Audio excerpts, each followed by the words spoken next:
everybody's very excited today, as much as I am.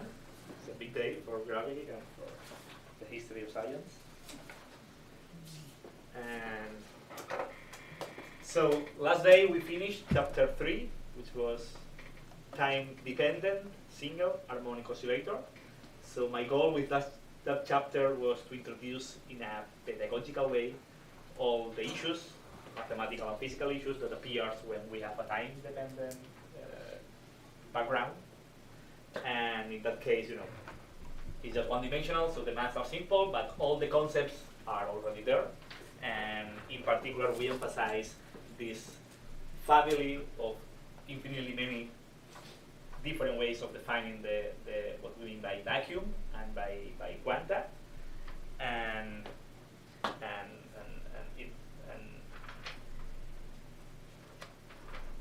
and this phenomenon of particle creation when you have asymptotically stationary situations, which is just a physical consequence of that mathematical fact. So now we want to go to the main main topic of the course, which is quantum fields in curved spaces.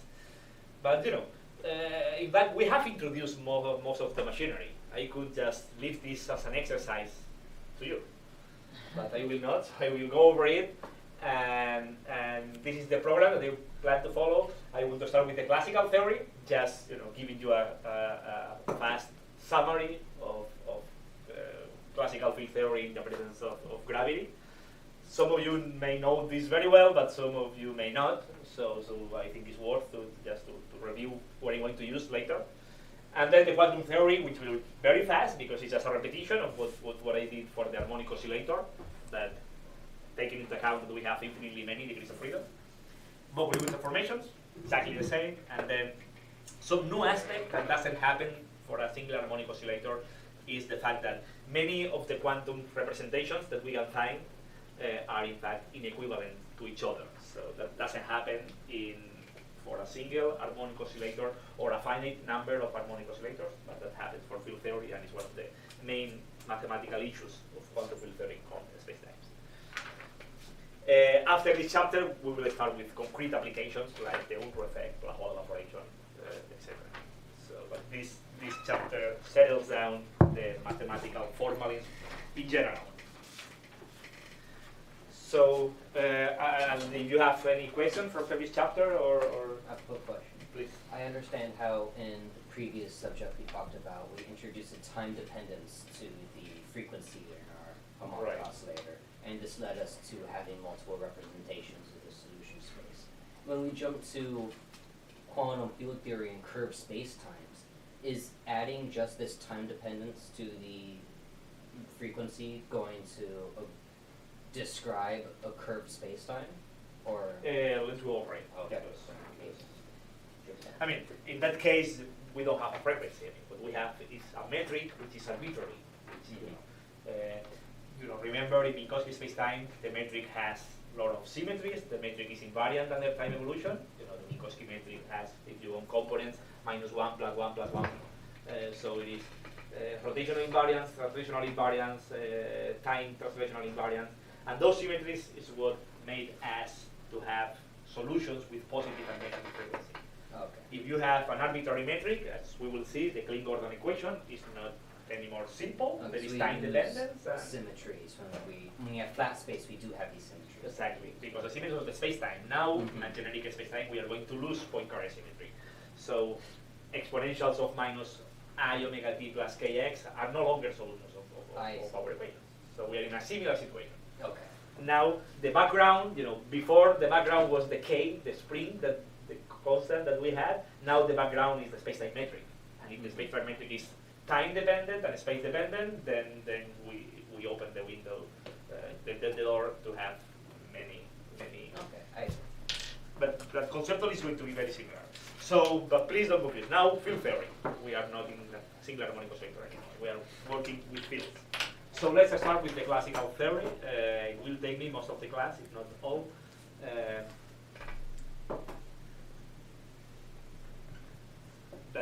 I will introduce many things that I will use later on in the course. So as I said, I want to summarize the theory of a scalar field. So I will have a real scalar field phi, a Klein Gordon field coupled to gravity. As you know, in general relativity, gravity is encoded in the Verdi space-time geometry, which is completely characterized by a metric tensor, which is a two-rank symmetric covariant tensor, which is non-degenerate, and that's all. So, of course, you know, the family of possible metrics or space-times that exist in physics is huge. So I will do most of the computations in 4 dimensions, but all what I'm going to say, or most of what I'm going to say, is general for any arbitrary number of space dimensions. And so we will have a manifold and a Lorentzian metric. And even for this family, there are many weird spacetimes that we normally don't consider appropriate for physical applications. And in particular, I will restrict to spacetimes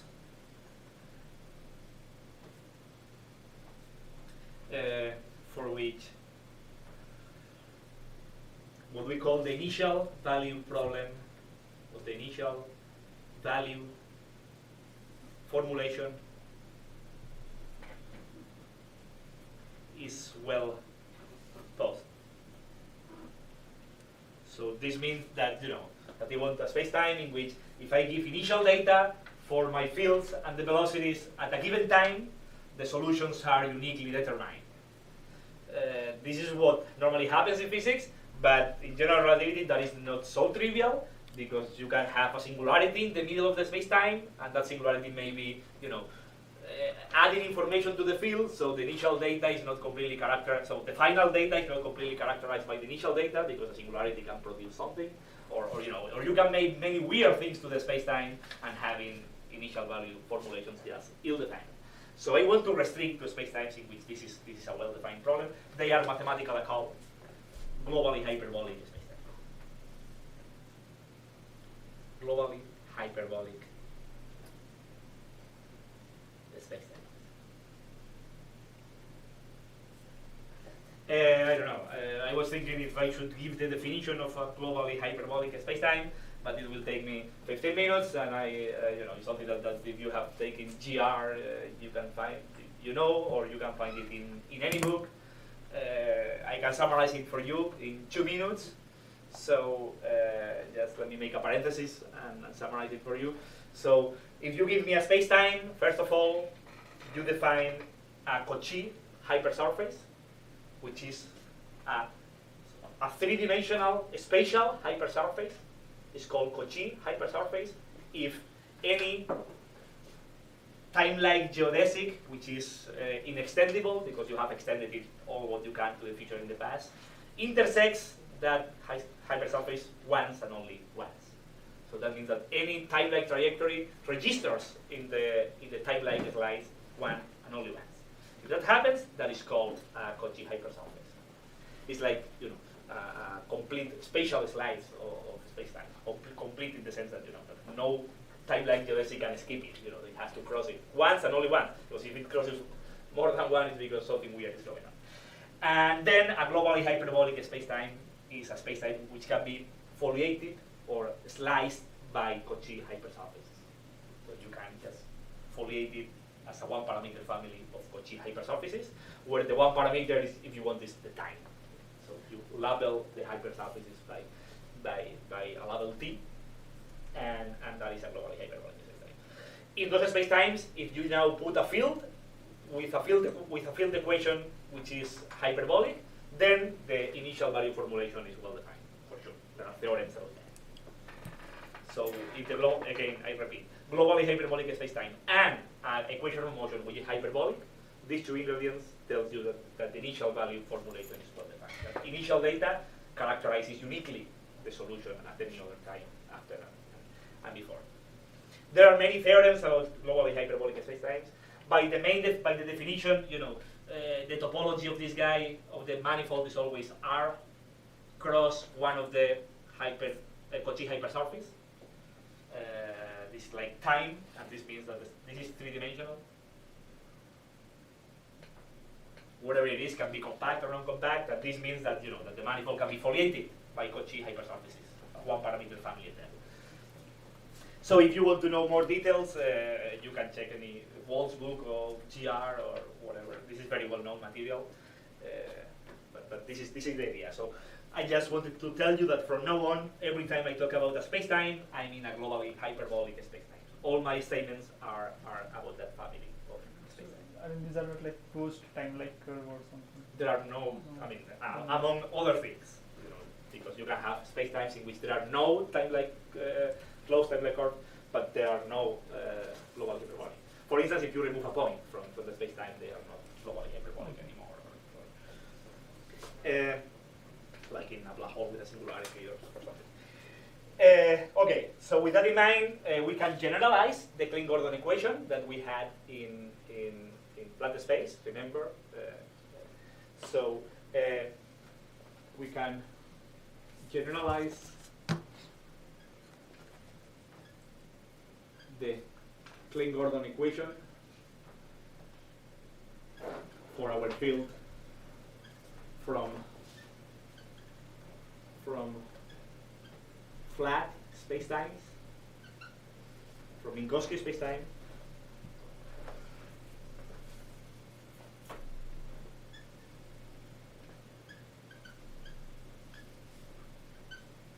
and one can use, normally in any course of GR, people tell you that a way of generalizing is that this principle of minimal substitution recipe, which is you take the Minkowski metric and you move it to the metric that you have, and you take partial derivative and you change it by covariant derivative, where the covariant derivative is the only torsion-free covariant derivative associated to G mu nu. And you know from GR that if you impose that this guy is torsion-free and is associated to G mu nu, what I mean is that this guy completely annihilates the metric. There is only one derivative which satisfies that. So this is the covariant derivative that we define. The standard covariant derivative is in GR. The relation between this guy and this guy in components are these Christoffel symbols. So in flat spacetime, the Klein-Gordon equation was given by partial mu minus mu squared. Is that supposed to be del mu G alpha beta? Yes. Okay, so there's no contraction? No contraction. That is it. Okay.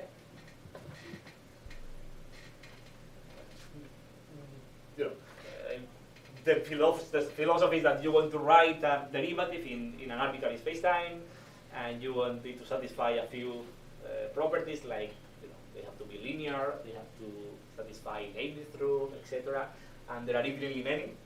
And if you impose this condition, among the infinitely many you characterize one, and this is what we call the covariant derivative associated to the metric.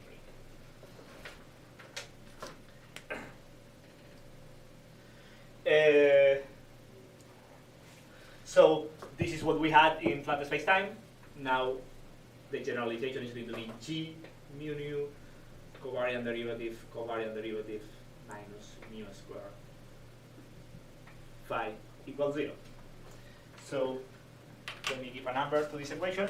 This is our generalization to arbitrary spacetime, where this is what we call the box, the D'Alembert theory in 4 dimensions.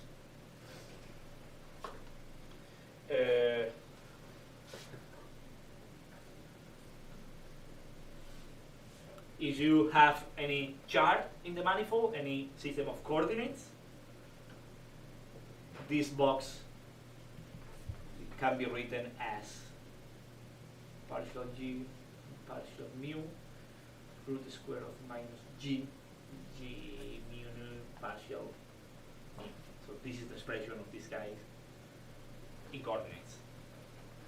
And what is mu again?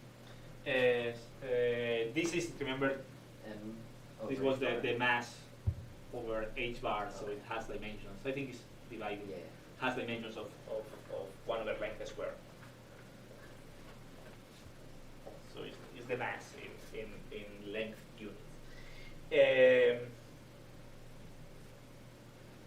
Let me just, for those of you who have never done that, do a simple example of how to compute the box or the equation of motion. So example, let me choose something simple, so very short. So imagine that we have a spatially flat Friedman-Robertson-Walker metric. So that metric is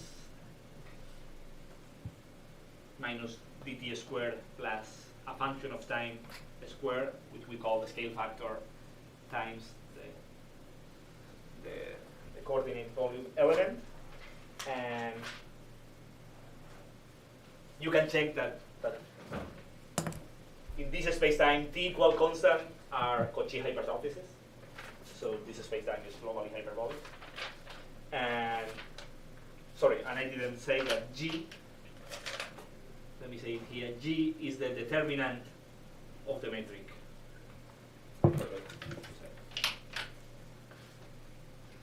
So what I want to do is to write equation 1 explicitly in this spacetime, in these coordinates. So all what I have to do is to write this explicitly, substitute for my metric, and write this equation. So the first thing. Am I confused, or should that be dx squared? The 3 dimensions I had in mind when I was writing. This is the problem of speaking and writing at the same time. So the first thing I need is the determinant of the metric. The metric is diagonal and has minus 1 a squared squared. So the determinant is a to the 6.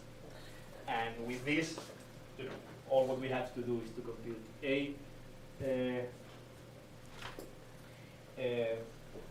So I want to compute box of phi, and what I have is 1 over root square of a to the 6, so a cube, partial mu, a cube, g mu nu, partial mu, acting on phi. So I have a sum here, so I have a lot of terms, but there are not so many because the metric is diagonal, so only when mu is equal to nu, we are going to have non-zero contribution. So let me write the 0 component is going to be partial t of this minus g00, minus g00 is minus 1, so let me put a 1 there, partial t of phi plus, when mu is equal I, any of the i's, a cube, and g mu nu is the inverse of this guy, so it's going to be 1 over a squared, partial I phi. So you can do the math, so we are going to get here minus 3 a dot over a phi dot minus phi dot dot plus this cancels with this 1 over a square partial I square of phi. Does g equal negative a to the 6 or a to the 6? Say it again. Well, we just have 1 over a3 in the very front, but In the very it's front. root negative g in the definition. Right. It's negative 1. Oh, this is mine. Sorry, I forgot. Thank you. So the green Gordon equation in this case is just, there is a minus missing somewhere.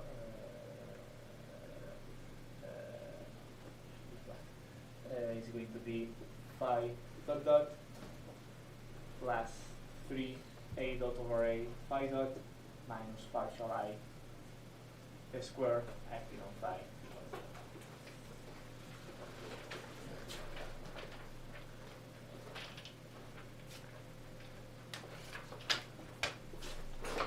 So this is the form of this general equation in this particular spacetime.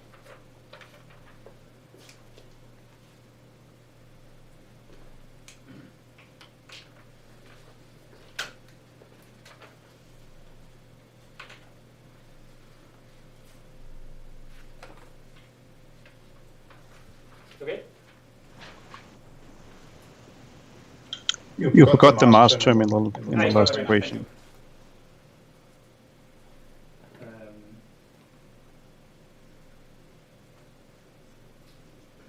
Thank you, Peter. Good. I am working in units of minus equal plus and 2 pi equal whatever you want. Okay, so now the statement is that I want to say that equation 1 is in fact not the most generalization of the Klein-Gordon equation in Minkowski. So I can further generalize it. So can be further generalized. In particular, we can add any other term, other scalar term, because we are working in a scalar field theory, any other term that vanishes in the Minkowski limit.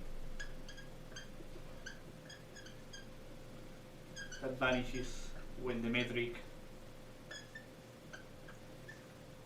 G mu goes to the Minkowski metric.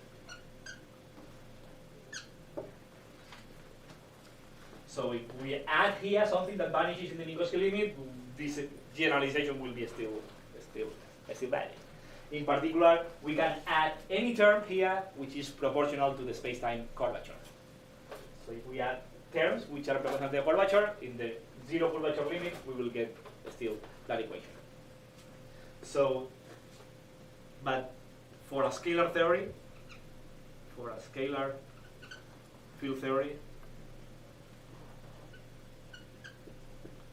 all those terms reduce to something proportional to the Ricci scalar. This is R is the scalar curvature or Ricci scalar. Remember, it's just the trace of the Ricci tensor, or the two traces of the Riemann tensor. And in fact, because of dimensions, the only terms that can be there are terms of this. This guy has dimensions. Remember, curvature are obtained as two derivatives of the metric tensors. So curvature is always 1 over length squared. And the box is 1 over length squared. So R is 1 over length squared. So this is the only possibility that we have with a constant here. So this is in fact the most generalization of the Klein-Gordon equation in curved spacetimes. We call this equation 2, where, as I said, this psi or chi or wherever is a constant, a real constant. It's a real number. So this is the Klein-Gordon equation in Minkowski spacetime, in curved spacetime. Why did you say that higher powers of curvature are not allowed? Because dimensionally you don't have But it. you can put some other dimension for If theta. if you want to make the theory linear still. But you can enter in other issues if you do things like that. So,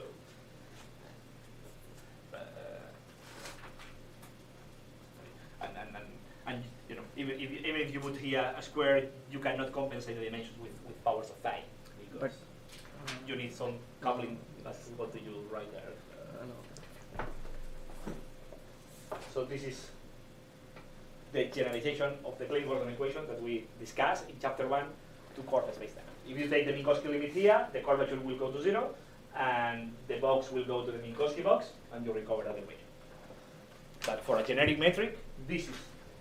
I don't write the G on the box, but remember that the box depends on the metric. The box is defined by the metric tensor. So the information about the space-time geometry is encoded in that box. So this equation, of course, knows about the metric.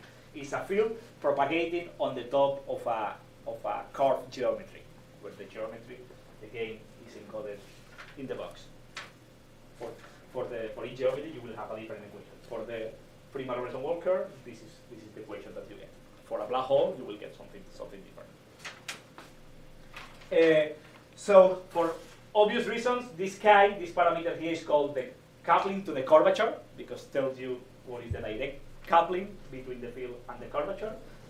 And the theory has names for a few peculiar values of this parameter.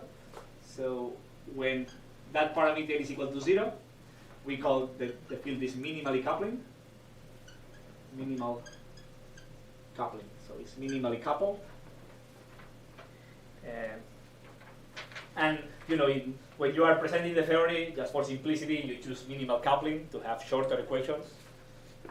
I will keep it sometimes. I will not whenever it's irrelevant. Another important value is when this guy has value 1/6. This is what we call conformal coupling. Conformal coupling to the curvature. It's called conformal coupling because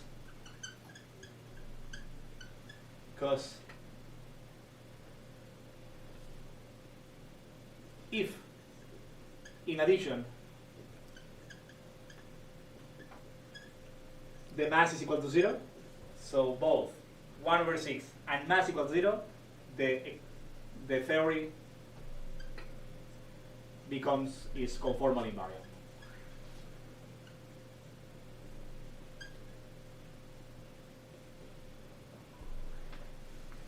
Or invariant under conformal transformations. If you don't know what a conformal transformation is, it's a transformation that takes the metric and multiply it by a factor with this guy is real and larger than 0. It's a function. It's a omega. So it's like a local rescaling of the metric. So you take the metric and you multiply it by a positive factor that depends on point. This is called a conformal rescaling of the metric. It's just a local rescaling. And the field, for a scalar field, this goes to that with a power -1. This is what we call a conformal transformation.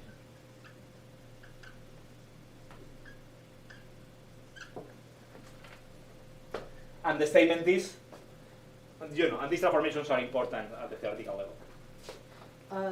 Is that x like the 4-vector x, so it's No, x of t? right. This is a space-time point. X Okay. without arrow always indicates space-time, indicate events. Okay.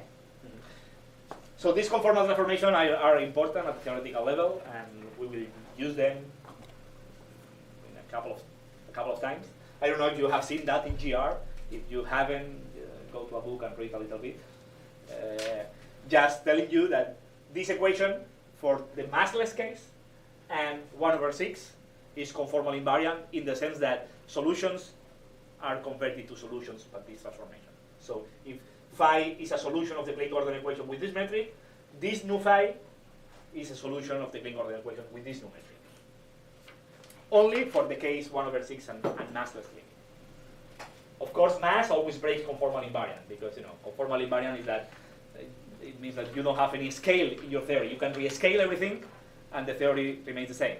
If you introduce a scale, for instance, a mass, of course you have a preferred scale, and rescales are not symmetry anymore. So the mass needs to be 0. If you want to learn more about conformal transformation, go to Wald's GR book.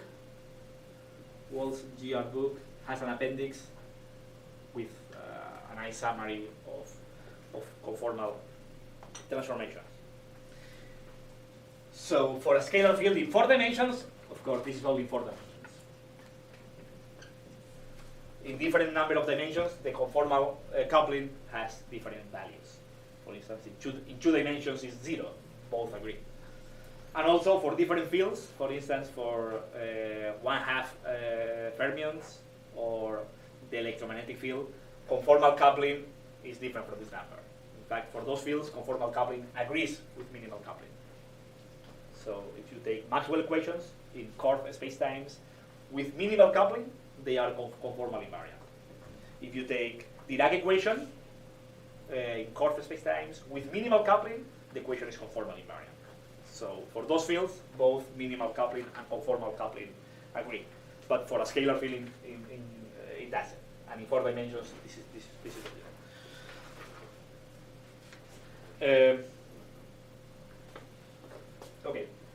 So now what I want to say, I go a bit fast because it's impossible that I can go over all these details. So that would be a course on GR. So I want to say now that equation 2, the Klein-Gordon equation in curved spacetimes, can be, of course, derived from an action. Can be derived from an action, which is generalization of the flat spacetime action, 1/2. An integral in the whole spacetime. Of course, to have a well-defined integral, we need the determinant of the metric there, and the action is just given by the flat spacetime action replacing whatever we have to replace. The square plus the coupling of the curvature. If you want, this is the Klein-Gordon action in curved spacetimes. Not a big surprise.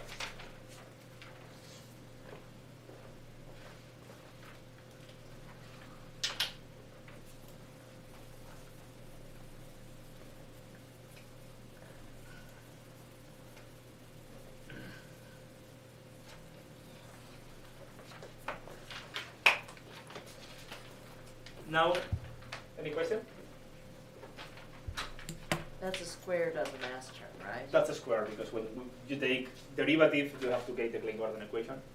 So you want linear terms here, therefore you need quadratic terms in the action. Remember Okay, it? I just want to make sure we're, because it's written. Yeah. Recall that wave equations of motion are always this.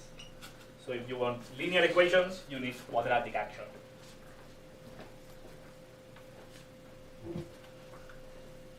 So now I want to discuss a little bit, very briefly, the conjugate momentum.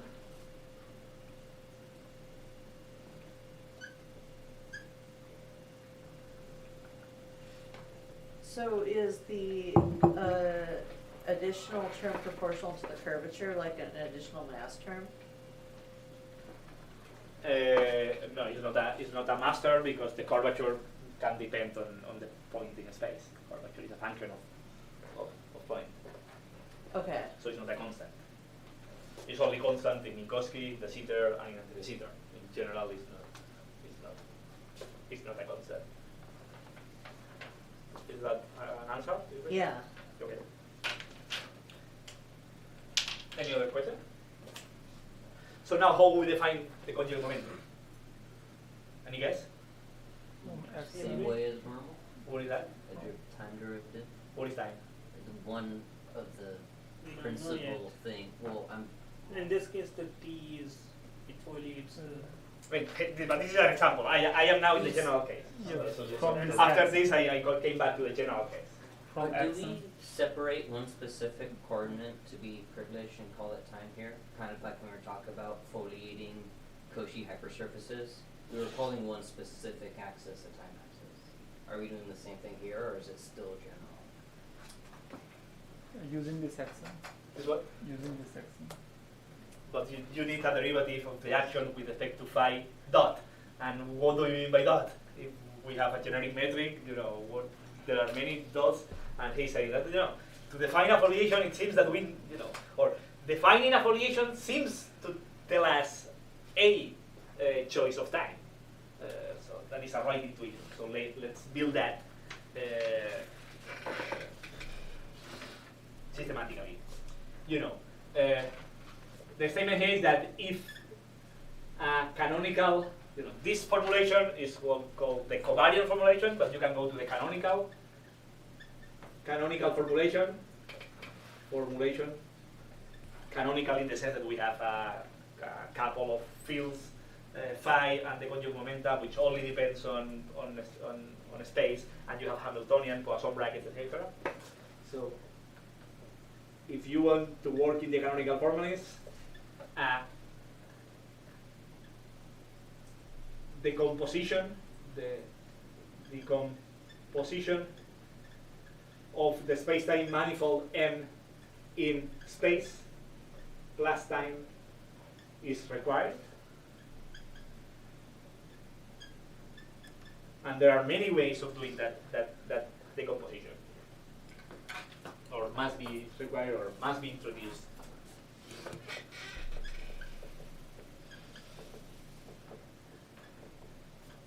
Because we need a choice of time. So such decomposition requires two ingredients. Again, I'm going to say this fast. So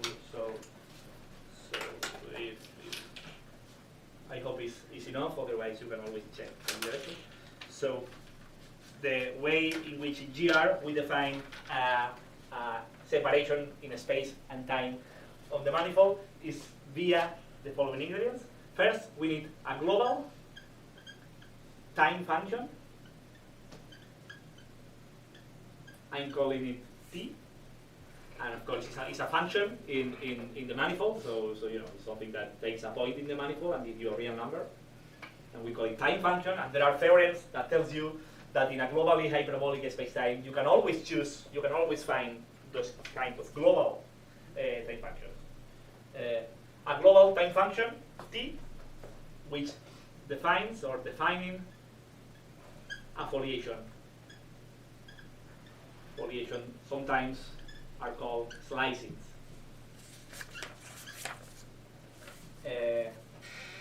Of M in Cauchy hypersurfaces sigma T, labeled by the value. Labeled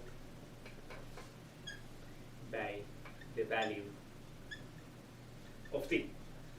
So you introduce in the manifold a time-like function. Imagine that the time-like grows in this direction, a time function, and the set of points with constant value of T is what defines the Cauchy hypersurface.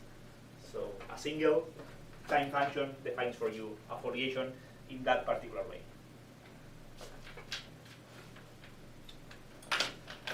And the second, this is not enough, you need something else. This defines for you, you have a foliation with this, with just this single ingredient, but you need something else. You need to tell me which point here corresponds to which point here. So you need, you have to identify which point here is the same as the point here. So you need some notion of Is it the maps? glass and shift. So you can say that that time evolution goes vertically, but he can say no, time evolution goes like this or like this. So you have to define that. You have to tell me which points are identified with which points in different leaves of the foliation.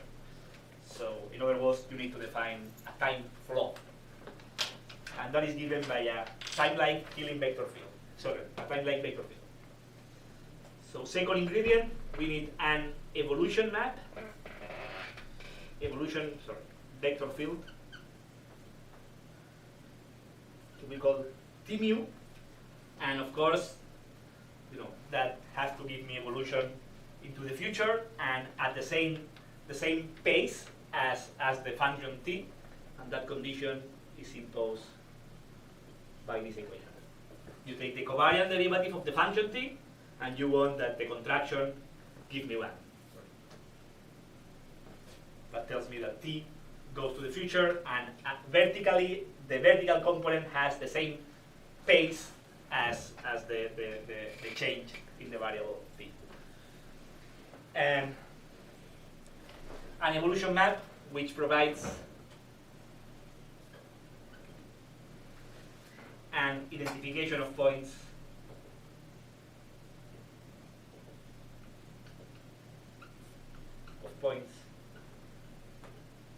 in different leaves.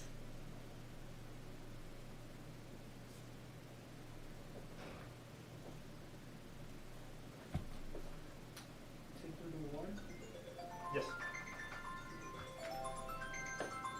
So you can picture this vector. Every time you have a function in Rn and you take the gradient is always orthogonal to the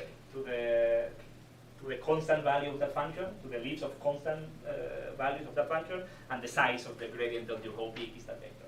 So we want that the component of this guy on this direction, on this vector, so the projection of this guy in this direction is 1. So if that vector is like this, partial mu of t, I mean that is a covector really. So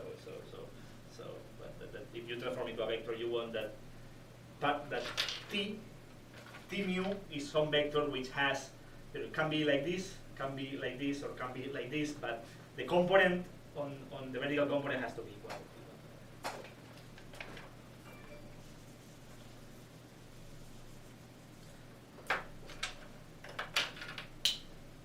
I mean, I don't want to spend more time here because,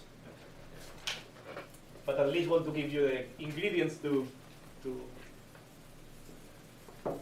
And with these two ingredients, you can already do physics. So, if you want T mu provides or can be thought as provides the time flow. So it's the vector fields that is telling to you, as I said, you have different leaves, sigma t1, sigma t2. You have the normal, n mu, that is the unit normal, we'll define in a second, and you are saying that time flow goes in this direction. So this is the way that time flow. And the statement is that given t and t mu, we can take time derivatives. So the time derivative of any function, for instance, phi dot, is just defined as the covariant derivative on the direction, the covariant derivative of the projected on the direction of t mu. This is what we mean by time derivative. So the variation along the direction of our time flow direction, and define the conjugate momentum as the conjugate momentum is equal to the variation of the Klein-Gordon action with respect to phi dot. And if you take that definition of phi dot, which of course depends on your choice of t, so for each choice of foliation and t mu, you will have a different type. If you use that action, you get the following. I will define the symbols immediately. Yeah, how is t related to x? I mean, like we took x to be like have space-time component, right? Say it again. Like we took this denoted space-time component with x. X is x levels points in the space-time. Yeah, and so what is this t? Like, is it component of x T? or t? This is just a vector, so a vector field. So you have the manifold M. Yeah. Each point we call it by x, Okay. and T is a vector field. So it's a four-dimensional vector field everywhere. Okay. That tells you that this size that that condition. This is a function. You take the covariant derivative, you get a covector. So find any time-like, which is given by this expression, vector field. So it depends on point, such that this is equal to 1. this is a and this is a good TMU. There are definitely many. So choose one, and that will give you some notion of time flow. And then mu In an arbitrary space-time, you have a lot of freedom. There is no unique notions of time. You have to choose it, and this is the way that you. There are as many time flow as vector fields satisfying this condition you can find. and then mu was Say it again. the n mu that you have. Let me define that. And h. And this is, I understand if you haven't seen this before, it's a big fast. But this will not be essential for follows, and this is material that you can read in any book of GR. Where everything is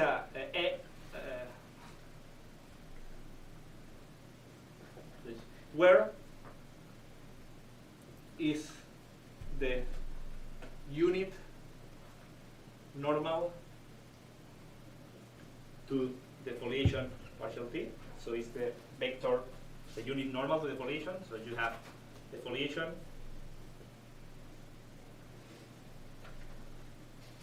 and at any point you can define the vector, which is, of course, is time-like because it's normal to a space-like surface and has unit norm. Is what T mu is. As I said,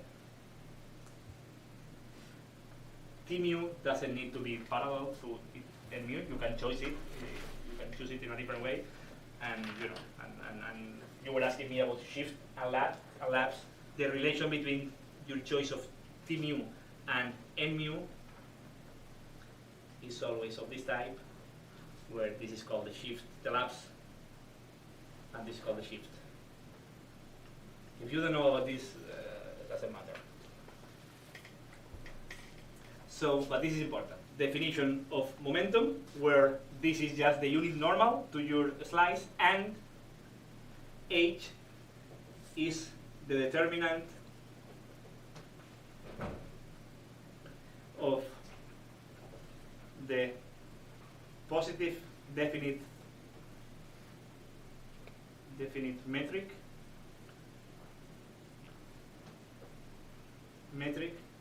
h mu that you get by projecting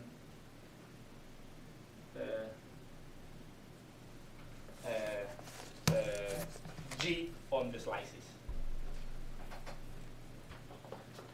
Is a definite positive metric on the foliation induced by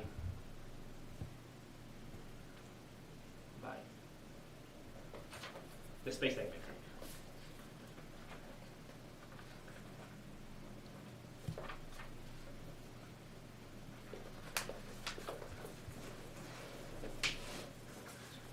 So if you have never heard about this, it's good for you to take a Wall's book or any book of GR and read about that.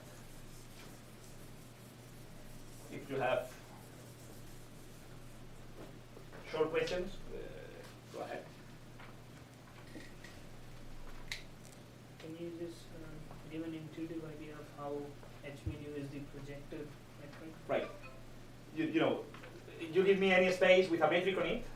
G is our metric, the space is the manifold, and you give me any sub-manifold, like, you know, if you are in four dimensions, utility manifold. The full metric gives you an induced metric where you reduce it on vectors which are tangent to the sub-manifold. Yeah. That induced metric is H.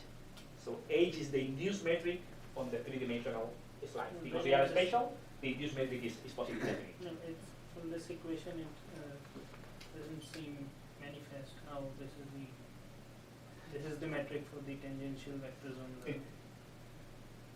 You know, essentially what you are taking G and you are removing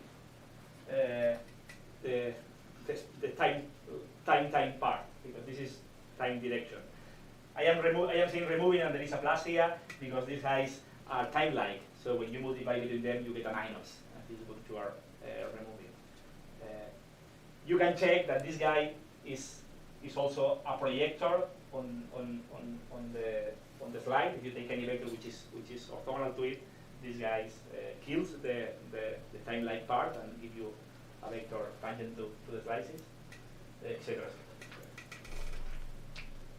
So to summarize, you need a function t that gives you a notion of the level of time and gives you a slicing of the manifold in t equal constant three-dimensional spatial surfaces that are Cauchy hypersurfaces.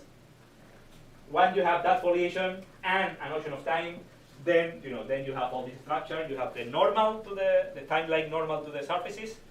You have the spatial metric induced by the full metric on the slices, and all what you have to do to obtain the momenta is covariant derivative projected on the unit normal. So think about it as a time derivative, except that you don't have the lapse, and you have to multiply by the determinant of the spatial metric. And there is much more to say here, but if I go in that direction, that will become a course on GR. So again, this is just a summary. This is what you need to be more or less familiar. If you don't know, go to a book of GR and read it. And if you have questions, we can discuss them. Okay, this is the way that you define momentum, and from it, you can start working in the canonical theory. You can construct Poisson brackets between phi and pi, and the Hamiltonian flaws in phase space, etc., and build the full canonical theory. But the point here is that to define the canonical theory, you really need a decomposition or a slicing of the space-time in space and time.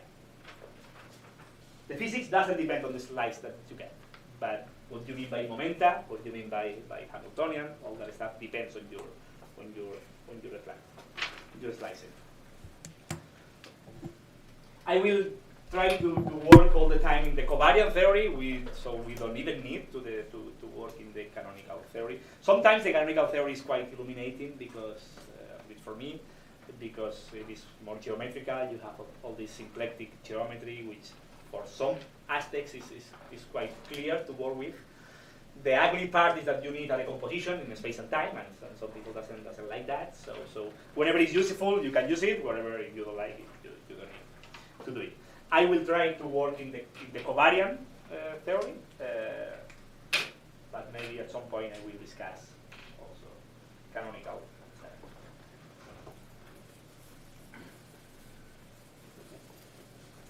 Okay, so let me talk about the energy momentum tensor.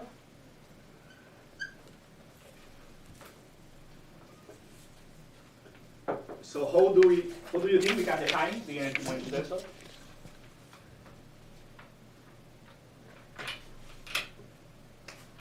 I am still in the first section, so classical theories are just subsections. So T mu nu is defined by, do you remember how we define it in chapter 2 for Minkowski space-time? As the conserved current obtained from time translations? The space and time translations. So do you think we can do the same here? First of all, to get that, because if we have the slicing. but to define another current, what do you need? The symmetry. This is what current symmetry, current nether currents are. And in that case, space and time translations were a symmetry, so there is a conserved nether current. That was the anti-momentum tensor, and the conservation is just the nether theorem. But here, space-time doesn't need to be translational invariant, neither in space, neither in time. Go to a black hole, there is a big difference between being close to it or far away from it. Or there is a tiny difference between a star before collapsing and after collapsing. So we cannot follow that route. I will mention that later on. So we define here the energy momentum tensor in this particular way.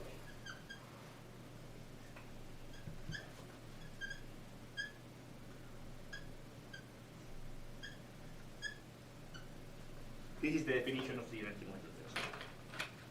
Given definition.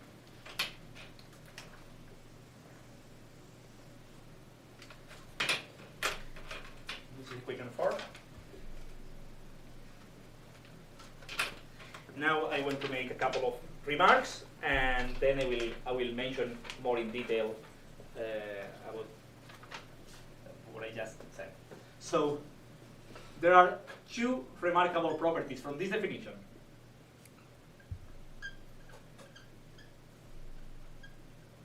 And maybe I should tell you what is that definition coming from. So this is really the object that appears on the right-hand side of Einstein equations. So this two factor, minus factor here is what you really need for this guy to appear on the right-hand side of Einstein equations. So this is what we define as energy momentum tensor, the source of the gravitational field. So, like in the beginning of the course, we said that we were dealing with matter which doesn't affect the curvature. Right. Here I am still, I have still matter and gravity coupled. I will make that assumption later on. So at this point, energy momentum tensor defined in this way. So this quantity goes back to that Noether current. I mean, the one we derived from Noether symmetry. In Minkowski time, yes, I will mention that in a minute. But the answer to your question is yes. So and also I will mention later on how is that this guy appears on the right hand side of Einstein equations. But you know, this is something that you see in GR almost at the beginning, so probably you have seen that before. So let me describe some properties, and I will go back to those comments later on. So two properties that I find quite important. One is that you know that in GR the main symmetry, if you want, that we have is a gauge symmetry, is invariance under change of coordinates.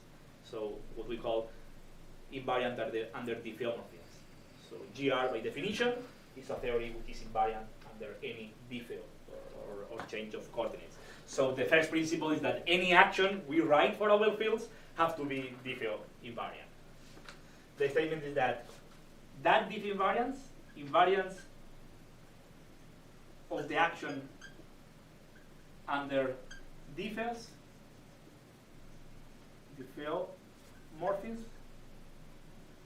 if you want, in the language of coordinates, changes of coordinates, plus field equations imply that this energy momentum tensor is conserved.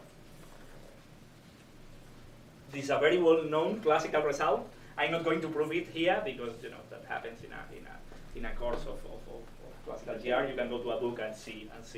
For instance, in also in Wald's book in Appendix E, he has a very nice derivation of this result. Important. Invariant under diffeos plus field equations both imply that the energy momentum tensor is locally conserved. Usually we don't need the equations to say that it's zero. We need the equations. So this is a statement. This is why I emphasize the plus. So isn't it identically zero? Like if the field equations hold. if the field equation is? Hold. So normally you take if you give me the expression for t mu and you take covariant derivative and you want to show it is zero, at some point you use field equations. What's your mailbox? Can you leave it there? So it's both. I thought both sides go to zero independently This and this. of the Einstein's equation. Can't you get that from the Bianchi identity? That is for the Einstein tensor. So on the right-hand side of Einstein equations, so you define the Einstein tensor, which of course has covariant derivative equals 0 by the Bianchi identities. But you want to equate this to some part of matter, which by consistency has to be covariantly conserved. And that quantity is the energy momentum tensor. But it is covariantly conserved because of different variance plus field equations. So you need to use the field We equations. find the t mu which gives this zero so that we can put it on the right hand side. Right? Right, but the same is that this diminum, because of these two ingredients, satisfy this. But you need the two ingredients. You cannot prove that this guy is zero just from different variance. You need the equation. So this is a good candidate for the right-hand side of Einstein equations because then everything will be consistent. If that wasn't the case, then we cannot push this guy in the right-hand side. So this is local conservation of energy momentum. Energy momentum. And local. That doesn't mean that globally we find also conservation laws. I will mention that in a second. Second thing I want to remark, I will not prove it either. It is proven in any, or almost any book of GR. Is that, so this is something to remember, that this conservation comes from different invariant. Conformal invariant, so if you have a theory which is conformal invariant, in our case of a scalar field in 4 dimensions, we need mass equals 0 and coupling to the curvature 1/6. You compute the trace of the energy momentum tensor, which is G mu nu T mu nu. This is 0. The energy momentum tensor is traceless.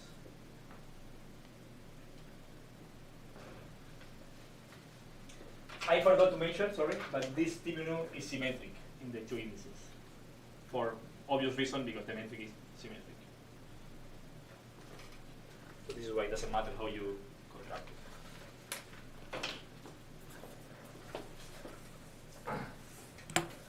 These are two important properties.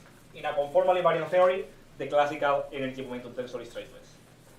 In a different invariant theory, in which equations of motion hold, the energy momentum tensor is covariantly conserved. In a diffeomorphism invariant theory, why is T mu nu identified with conservation with energy and momentum? Because it is what appears in the right-hand side of Einstein equations. So okay, this is what we interpret as the energy momentum tensor. What you call energy, what you call momentum, that depends on your variation. But people call that tensor energy momentum tensor, just because it appears is the source of gravity. okay. So that's basically a conceptual interpretation of the theory. Right. That arises out of. Right. And in flat space-time it recovers, whatever you want, and in situations in which there is some notion of energy well defined, because you have some time-like symmetry, that the 0-0 component gives you the energy, so it's the right name for it. Okay. This is in general true for any field, the energy momentum tensor defined in this way. Let me now plug here the Klein-Gordon action, do the calculation, and give you the result.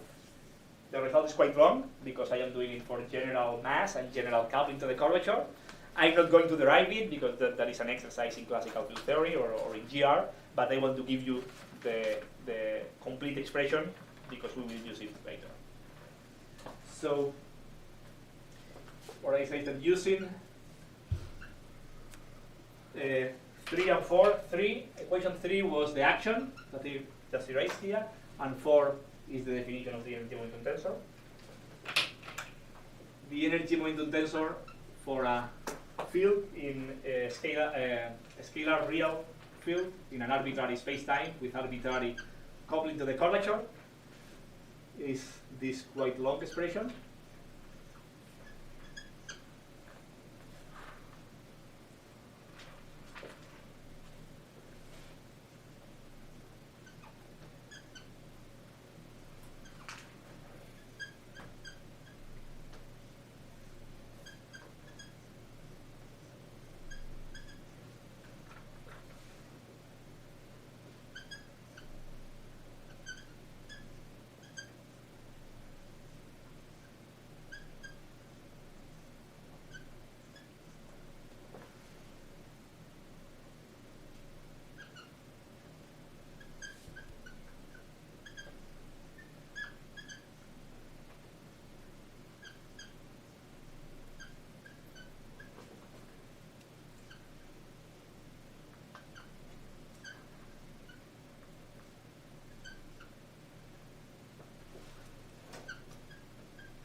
it has a lot of terms. If you put minimal coupling, most of them go to 0, so it's much simpler. So this is a mean, sorry.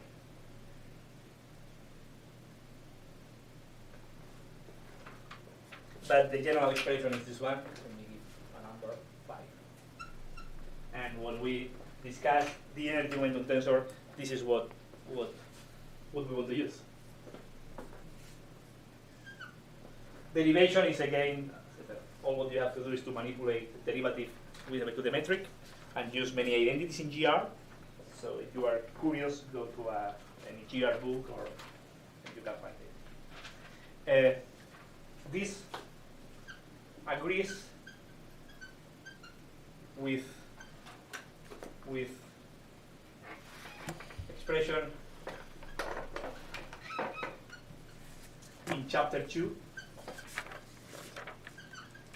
If we put the metric to the Minkowski metric and you put the coupling to the curvature to 0. If you put the coupling to the curvature to 0, most of the terms go to 0 and the other ones reproduce what we wrote in Minkowski spacetime.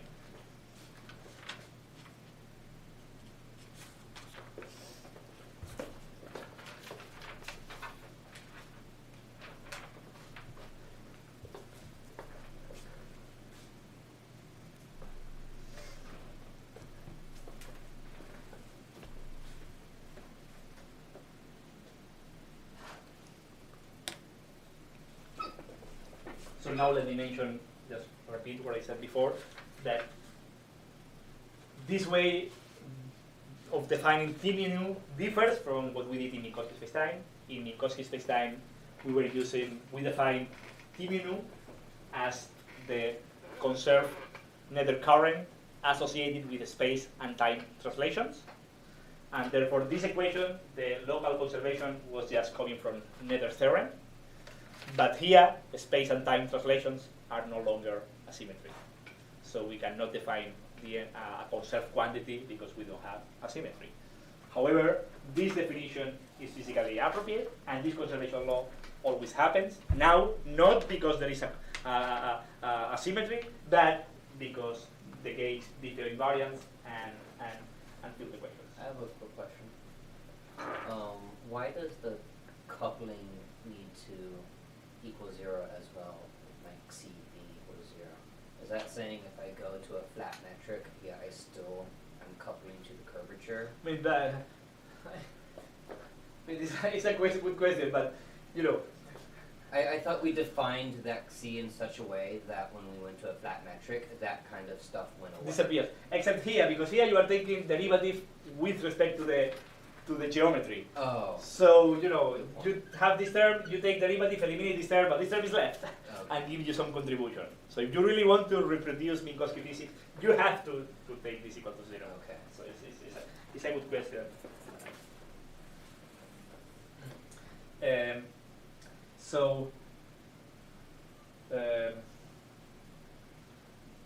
So the statement I want to make is that for a scalar field, I don't know if you want to write it. You know, maybe I should write it. So in chapter 2, T mu came as the nether charge, nether conserved current.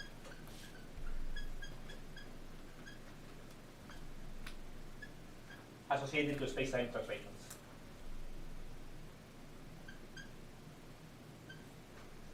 To space-time translations. This is what we call the canonical energy momentum tensor. Canonical energy momentum tensor. And what I'm saying here is that, you know, for a scalar field,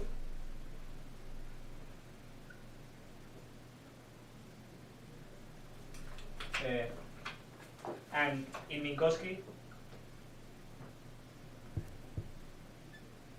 expression for the energy momentum tensor defined in this way. So, you know, you take this, you obtain this equation, and then you go to Minkowski, agrees with the canonical expression. Agrees with the canonical thing. But they, in principle, they are different objects because they are defined in different ways. So they don't need to coincide. So the statement is that for a scalar field, the energy momentum tensor that you define in any space-time and take the limit to Minkowski, and the canonical one arising from symmetries agree with each other. That is not true for other fields, however. So if you do it for an electromagnetic field, the tensor that you get from here and the canonical energy momentum tensor do not agree with each other. In fact, the canonical energy momentum tensor is not even symmetric. It's not even gauge invariant for an electromagnetic field, the canonical one. So this agreement doesn't happen always. What does this signify? So if you were in my course of classical mechanics, that you were, remember that there is some way of improving or there is some ambiguity in the nether currents, which one can always add the divergence of some quantity. In the energy momentum tensor, you can add the divergence of an antisymmetric tensor, and that is called the Bell-Infant recipe to modify or improve the nether current, which is the energy momentum tensor in this case. And with that, you can take this non-symmetric and non-gauge invariant canonical tensor and make it symmetric and gauge invariant. And that one agrees with this one. So this Bell-Infant recipe helps you to improve the canonical one and make it compatible with this one for those fields.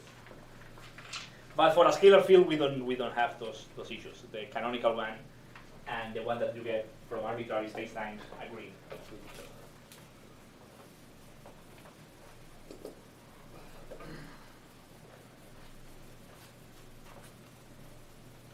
So that is the energy momentum tensor that we will use in the rest of the course. It is covariantly conserved in the classical theory and traceless if the theory is gauge invariant. Okay, so now let me say.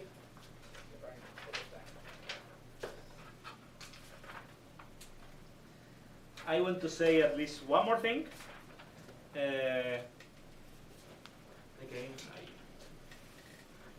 So, you have a local conservation law, and as in Minkowski disappears because nether current, but in Minkowski you also have a global conservation law. You just have to take this equation, take the zero component, integrate it in a spatial slice, and you get a global conservation law. Here, that is not true anymore. So what I want to say is that the fact that there is a local conservation law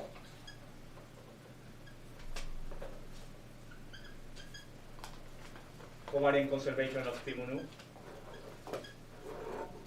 does not imply that global conservation law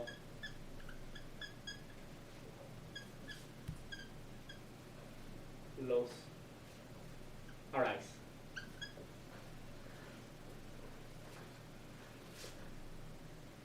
That only happens if, in addition to having the energy momentum tensor covariantly conserved,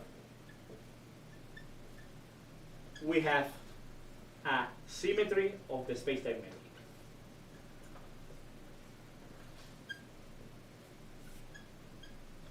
Space-time metric. We need these two ingredients to have a global conservation law. Asymmetry of the space-time metrics is what we call isometry, for obvious reasons. So I want to emphasize that in an arbitrary space-time, both things are needed to have a globally conserved quantity, like energy, momentum, whatever. You need conservation, local conservation law, plus an isometry. And let me show to you how one builds that. Again, this is an exercise of classical field theory, but probably you haven't seen it. So let me do it for you because it's interesting. So to show that,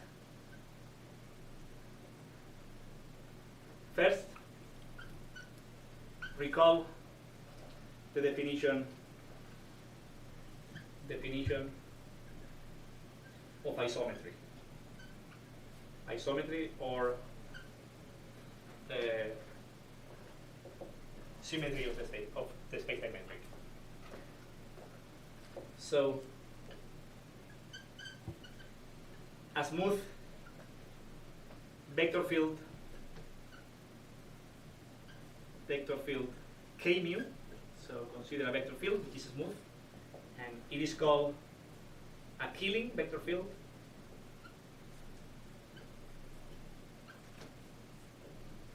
A Killing vector field is synonymous of generator of isometries.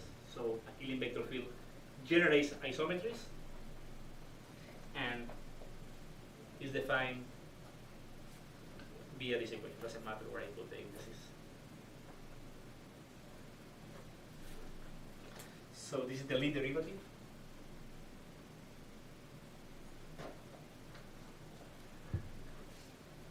Is equal to 0.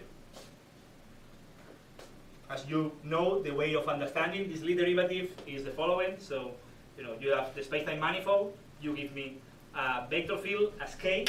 There are some tangent curves to that vector field that we call the integral curves of the vector field. So imagine that this is K and K mu, and these are the integral curves. So the lead derivative tells you how the metric changes when we move along the integral curves. So is how the metric changes under the diffeos generated by K mu. So how the metric changes along those lines. And this is telling to you that this is completely logical. Isometry is some direction in which the metric doesn't change. If the metric is time invariant, the time direction is an isometry. If the metric is translational invariant, the translational vectors are an isometry. So are the vectors that generate symmetries of the space-time metric, as you can imagine. And Killing vector fields are extremely important because they are the symmetries of our space-time metric. In a black hole, the metric is rotational invariant because a black hole is spherically symmetric. So rotations are an isometry. If the black hole is stationary, the time translation is also an isometry because the metric is the same yesterday and tomorrow. In Minkowski space-time, the Poincare group, Lorentz rotations and so Lorentz boost, spatial rotations, time-like translations, and space-like translations are the symmetry group of the Minkowski metric. We have 10 Killing vector fields in Minkowski. It's the maximum number that you can have in a 4-dimensional space-time, by the way. What do you want to say? I want to say that one can show quite easily, just writing this equation, writing explicitly the lead derivative in terms of the covariant derivative, that this is 0 if and only if this equation is satisfied. This is called the Killing equation, and it's a characterization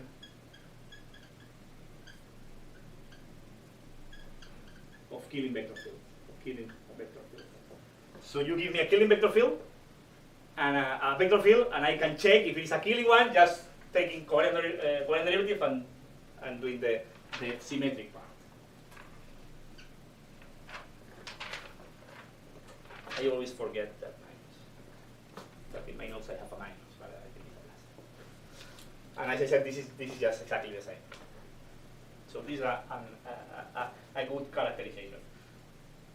You can wonder, wait a second. You told me that that this K is a Killing if the metric is invariant, but here I don't see the metric anywhere. So how is it possible? It's in the. This is the only only time covariant derivative that kills the metric, so it knows about the metric. Now, we have this definition of isometries. Now the same is the following. Now, we can introduce a relation between isometries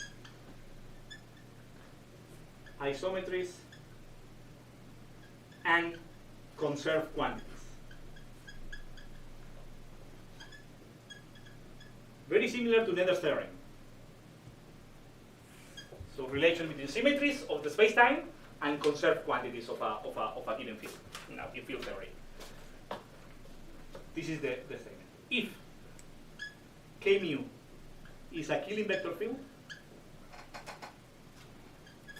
then the flux of K mu, the flux of this vector, you need a vector to compute a flux. You need a vector and a surface. The vector I'm going to consider is that vector. Take K mu and contract one index with K. So just the components of this set of components. Across the flux of this vector across a Cauchy hypersurface, a spatial slice. This is just given by, I'm going to call it K, a Q, and subindex K to indicate that it is associated to a Killing vector field K. I have to compute the flux, so I have to integrate on a given Cauchy hypersurface. Let me call the Cauchy hypersurface sigma t. The flux is given by the area element. Let me call it d sigma mu of that vector. This quantity, this is you take a Cauchy hypersurface, it's three-dimensional. Of course, it has an area element. Now area is three-dimensional. This is just given by d3x, where x are the coordinates that you adapt, the determinant of the spatial metric, and the direction is always orthogonal to that. This is what we call the area element in any number of dimensions. And this guy doesn't, this is the statement, doesn't depend on the choice of the Cauchy hypersurface. On the choice of the Cauchy hypersurface. You can choose any other one, put a prime here, put double prime. This integral is exactly the same. This is what we call a conserved quantity. So Q. There is 3 mu, right? Yeah, should one be Like mu prime or something. Oh, yes, it should be a new. Thank you. Thank you. That should be a new. This is a number, and you can integrate in a spatial slice. And the statement is that doesn't depend which slice you choose. It is always the same. So it doesn't depend on time. It's an, you have a foliation. I am very bad doing pictures. This is why I try to avoid it. But you have a foliation of a space-time in Cauchy slices. Sigma 1, sigma 2, they are different instants of time, of your time. You take this quantity, you integrate it there, gives you some number. You do it later, gives you exactly the same number. So this is a conserved quantity. This is what we define by a conserved quantity. And that is true for any Killing vector field and in any space-time. Is Q for charge? Yes. Okay. So it's like the charge associated with the symmetry.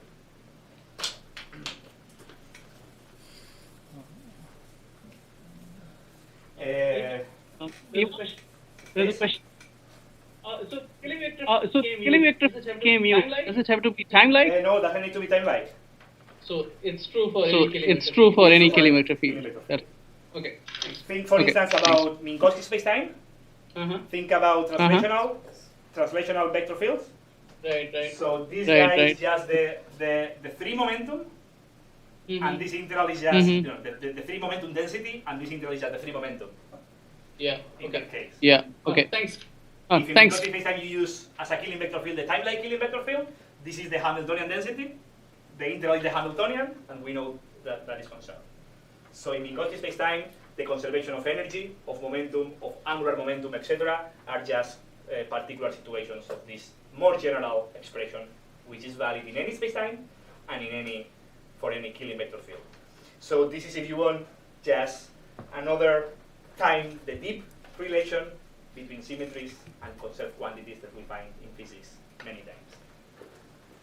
So if you want, it's another aspect of these relations, but now for any space-time and any Killing vector field. I have here the proof, and now I have to finish the class. I don't know if you are interested or I should just skip it because it's just classical field theory. But it uses this fact and the conservation of energy momentum. And so if you want, let me know and I will do it next day. If you don't want, I can just skip it.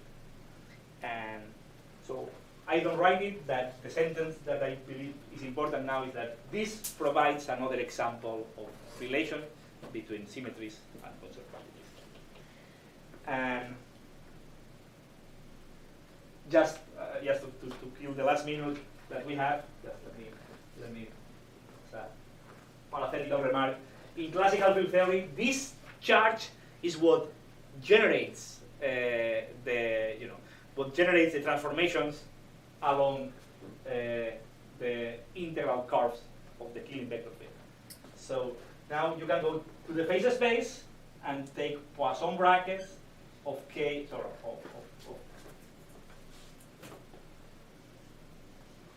of this charge and the field. You are going to obtain that this is given by the covariant derivative of phi in the K mu direction. And I find this expression extremely beautiful. This is telling to you that this guy is generating translations on the direction of the Killing vector field.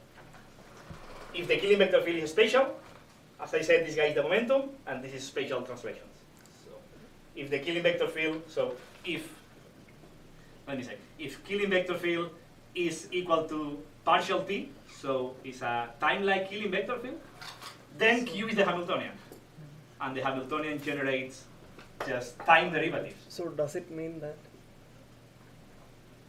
if I don't have a time translation symmetry, I can't define a Hamiltonian? Exactly. No, that is not, I would say that in that way. There is no a conserved quantity which generates time evolution. There is still a Hamiltonian generating time evolution, but that is not a conserved quantity anymore. So the statement is that this is true in general, and particular cases of this are all these very well-known relations. If you, it's the other way around. It's phi times q. So if you take phi, those have been in my course of classical mechanics know that how these generations happens in phase space. If you take Poisson bracket of this with the linear momentum, you are going to generate the spatial derivative. If you give me the Hamiltonian, you are going to provide the time derivative. If you take, I don't know, the 3 component of the angular momentum, you are going to give me the partial, the polar angle of the field. These quantities generate rotations, this quantity generates translations, this quantity generates time evolution. In general, any of these conserved charge quantities generate a flow along the Killing vector field associated with it. So that is a quite generic expression which I find very beautiful. So I think it's time to stop. I think I will, unless somebody asks me explicitly, I will skip the derivation. The derivation is just is 3 lines. The proof of this stuff. But I think it's important to have this in mind. Is charge a scalar quantity? Yes, it's a scalar. Of course, if you give me one Killing vector field, you have a scalar quantity. For the momentum, is because here you are considering 3 Killing vector fields, x, y, and z. So for each vector field, you have a Killing vector field, you have a quantity. So again, to emphasize that local energy momentum conservation doesn't imply global charges. To have global charges, you need a Killing vector field in addition to that. So next day I will finish this section. I still have to define what the space of solutions and the inner product on it, and from that we can write the quantum theory. But this is essentially the new things I wanted to say about the classical field theory. So if you have questions, now go ahead. What is del T min? Say it again. What is This is just meant if the Killing vector field, is a vector, is given by what we call the vector associated with time translation, which in differential geometry, the basis vectors are given by the derivative of the coordinates. So this is the vector associated with time translations.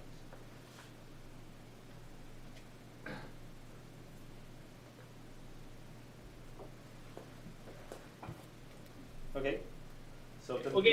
Thank you. Thank Okay. you. Thank you. Maybe this was a bit fast today, but that is, I assume, is just review or summary of what you need to know. So if there is something that is not clear, ask me or read it in books. Okay,